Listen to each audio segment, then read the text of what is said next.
What's going on, guys? It's Jimmy here with your $1,400 third stimulus check update and third stimulus package update.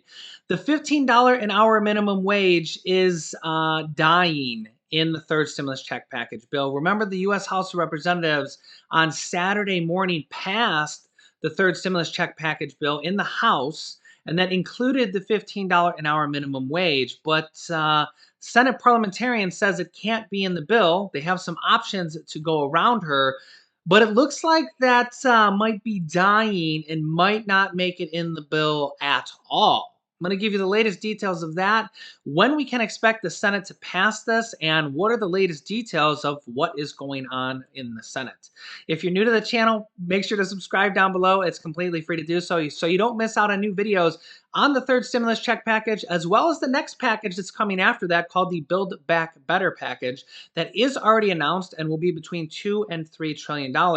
As well as after they pass this bill, I expect a lot of movement on the $10,000 student loan forgiveness, the $200 per month Social Security increase, as well as possibly a standalone bill on the $15 an hour minimum wage if it doesn't make it in this package. First, we're going to go to Representative AOC, Alexandria Ocasio-Cortez, who's one of the most outspoken members from the Democratic team in the U.S. House of Representatives, on the details of this bill passing in the Senate and the $15 an hour minimum wage and what they're trying to do with that right now, and whether or not it's going to be taken out of this package and passed without it. Don't forget to hit the like button, and here we go. President Biden's $1.9 trillion COVID relief bill passed in the House early yesterday morning. Every single House Republican voted against it, and 2 Democrats joined them. The bill goes to the Senate next. Right now, the minimum wage increase to $15 is in the bill, but it's being blocked in the upper chamber. Either way, Democrats want the bill to become law by March 14th. That's when jobless benefits expire yet again. Back with me now is Representative Alexandria Ocasio-Cortez. Congresswoman, a $1.9 trillion COVID relief bill from the Biden administration. Lots of things in there that progressives like. But the Senate parliamentarian has said the $15 minimum wage cannot be in the bill under the rules of quote-unquote budget reconciliation. And the Biden White House says they won't fight that. Your fellow House Democrat Ro Khanna is saying Democrats should just override the parliamentarian. Your fellow squad member Ilhan Omar is saying fire the parliamentarian, as the Republicans did in 2001 to get their tax cuts through. Do you agree with either of them? And if not, what do you think needs to happen now to get that $15 minimum wage passed? You know, I do believe that we should override the parliamentarian. I think that this is a matter of course, and that our constituents and people across this country put Democrats in power to, among many other things, establish a $15 minimum wage. We have a responsibility to do that.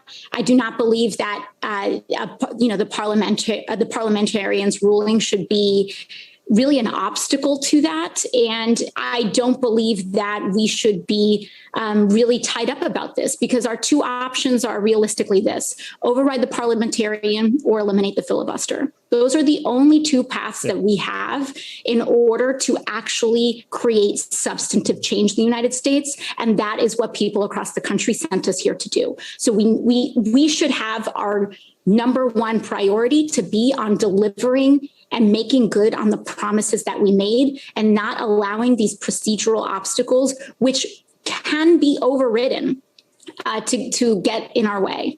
Really quickly, what she mentioned there was overriding the filibuster, or actually getting rid of it. Remember, the filibuster is a huge thing in the Senate. It's the rule that says you need 60 votes in the Senate as opposed to 51, which is how they're passing it with the budget reconciliation process, which is a special thing that they can only use several times. Apparently, it's 9 times over the next few years they can use this. But the problem is that it's not necessarily that. It's that things have to fall in the budgetary reconciliation rules, and the parliamentarian has to rule on it. And, you know, that's kind of where we're at right now. If they get rid of the filibuster in the future, this will make it so any bill in the Senate can be passed with a simple majority of 51 votes. And remember, the Democrats, it's a 50-50 tie, and 50 Republicans, 50 Democrats. And whenever there's a 50-50 tie, The tiebreaker vote goes to the Vice President of the United States, who at this moment is Vice President Kamala Harris, who then counts as the 51st vote. That is how they have passed the budget reconciliation process on the front half of this bill, which was an extra process that they needed to do to pass the third stimulus check package because there's no Republican support. If we could get 60 votes, we'd already have this bill passed. But as you know, not a single Republican in the House or the Senate has voted for any of this bill up to this point. So not a single Republican has said has given us one vote. So they have to pass this through the reconciliation process. But there's a lot of Democrats talking about after this getting rid of the filibuster. They can do this. The filibuster rule used to be 67 votes, and they got rid of that and reduced it down to 60 because it was just way too hard to pass almost any bill that wasn't unanimous consent. So if the bill didn't have 100% support, they had a very hard time passing it and getting 67%. This was years ago that they made the change from 67% to 60%. They're now considering getting rid of this completely and just going to a simple majority of 51%, which is what they have in the U.S. House of Representatives and has had for years. In the U.S. House of Representatives, you literally need just one vote over 50% to pass the bill. And if they do that in the Senate going forward, well, that will definitely change a lot of things. Right now, at least for the next 2 years or a year and a half, well, yeah, 2 years, the Democrats have control of the House and the Senate. And if there's no filibuster rule, they'll be able to pass any bill on their own without Republican support at all. Some people think that's good. Some people think that's bad. But remember, every 2 years, the House of Representatives goes, the whole entire House goes up for re-election. And every 2 years, about 1/3 of the Senate goes up for re-election as senators serve 6-year terms. And about 1/3 of them are up for re-election every 2 years. So Democrats may have control at this moment, but in 2 years, literally the Senate's 50-50, and the House is a very slim margin that Democrats have a 10-seat advantage there. But if they lose 5 or 6 of those seats, that would switch it. So it's literally that close. So in the next election, it will be just as important as this one because the House could literally change to the House and the Senate could be both Republican. They could be both Democrat. One could win or the other. And that filibuster will be a very important part of the future of this country for all bills, not just stimulus bills, but for any bill that passes. One of the big blocks, though, on overruling the parliamentarian or getting rid of the filibuster and getting the $15 through are Democratic Senators Kyrsten Sinema and Joe Manchin, who says $11 is enough for his state of West Virginia. Manchin has attacked you and the squad in the past, denouncing what he calls your crazy socialist agenda. And yet a majority of West Virginians, according to a poll conducted on behalf of groups that support the wage hike, support you on the minimum wage and not him. So what's your message to Joe Manchin tonight? Listen, I think that if not just Senator Manchin, but any person who thinks that a $15 minimum wage is the crazy socialist agenda is living in a dystopian capitalist nightmare. And we should not prop that up. We should not continue that. People are sleeping in their cars. They can't afford baby formula. There are basic goods that people can't afford to live on $7.25. It is deeply, deeply shameful that we are even having this conversation, because when you take the minimum wage from several decades ago and you actually account for inflation and productivity gains to today, it should be $24 an hour. So we need other Democrats to understand how deep of a compromise $15 an hour is. And by the way, this bill has a multi-year phase-in as well. So even if we pass this to progressives' discontent, by the way, we are talking about a multi-year phase-in, which will, really chip away even more. So $15 for his, as you mentioned, his own constituents believe in a $15 minimum wage. In almost every pocket of this country, you cannot afford rent if you are making minimum wage. And in the United States of America, you should, if you are working a full-time job, you should be able to afford to live. And by the way, when we keep minimum wage artificially low, it's at a huge cost to our government and taxpayers as well, because they're essentially enormous subsidies to companies like Walmart, Amazon, et cetera, in the form of us paying for social safety net programs that would not be necessary if people were paid a living wage to begin with. So you're clearly spot on when it comes to the economic analysis, but what about the politics of it? What do you say to people who say, if you pressure Joe Manchin too much, he'll just defect to the Republicans and hand them control of the Senate, basically the reverse of what Republican Jim Jeffords did in 2001? Mm-hmm. Well, I do not believe that that given Manchin's long tenure in the Senate, that is something that he would personally do. But at the same time, I think it's important to recognize that in states that Republicans have won, a $15 minimum wage has also passed. Or in states that have elected Democrats, a $15 minimum wage has outperformed those Democrats that have even run. Just look at Florida, where a $15 minimum wage provision outperformed almost everyone on the ballot. And so it's extremely important that we understand that this actually isn't a partisan issue. A $15 minimum wage is supported by many Republican voters, by Democrats, by people with no party affiliation. And when we have these discussions about partisanship and bipartisanship, they should really be in the context of everyday people who support this rather than kind of individuals in Washington. So yeah, let me know your thoughts on the minimum wage. Do you think it should be $15 an hour? Do you think it should be closer to the $10 or $11 an hour? The Republican counterproposal is $10 an hour minimum wage. Senator Joe Manchin, Democratic senator, wants $11 an hour. Let me know your thoughts. I think that most people agree that the minimum wage should be raised. It has not been raised since 2009. It's a big part of this package. It is currently in the third stimulus check package, although it looks like it might not make it to the finish line. The most recent news is the Senate is apparently, this is not 100% in stone yet. They have plans to drop the minimum wage provision completely from the third stimulus check package. And this might be because they just don't have enough votes. So if they can't get Democratic Senator Joe Manchin and Democratic Senator Kyrsten Sinema on board to vote yes, well, then the greater good of the entire package would not be able to pass. So maybe they've had those conversations with them and they said that they're not going to vote for the minimum wage in this package.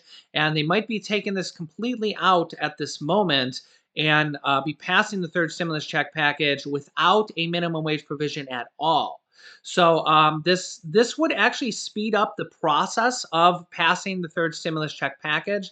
The Senate is going over multiple different changes today, such as possibly taking out the $15 an hour minimum wage, as well as making sure that they have the 50 votes, and then they have to take out the minimum wage and then have a bill and vote on it. So they can do that pretty quickly because removing the minimum wage provision is simply as easy as going on a computer and removing it from the document, basically. The Senate will be voting on this bill more than likely. Well, it's Congress, so I don't want to promise anything, but they will most likely be voting on this bill this week. The real question is going to be the details. Are they going to be able to pass the minimum wage? Are they going to have a compromise minimum wage? Are they going to throw the minimum wage out? Will there be other changes in the bill that the Senate goes to pass? We had this big headline today that said the Senate could change who gets the $1,400 stimulus check payments. This kind of came out of nowhere. This is a possibility. And the real question is why is this coming about? There has not been a lot of pushback on the $1,400 stimulus checks. I mean, of course, we see pushback from the Republicans because, well, they don't want to pass this bill at all. I mean, they agree with some parts of the bill, but we have not seen a single Republican vote yes on this bill yet. But why are we starting to see headlines now that saying the Senate could change who gets the $1,400 stimulus payments?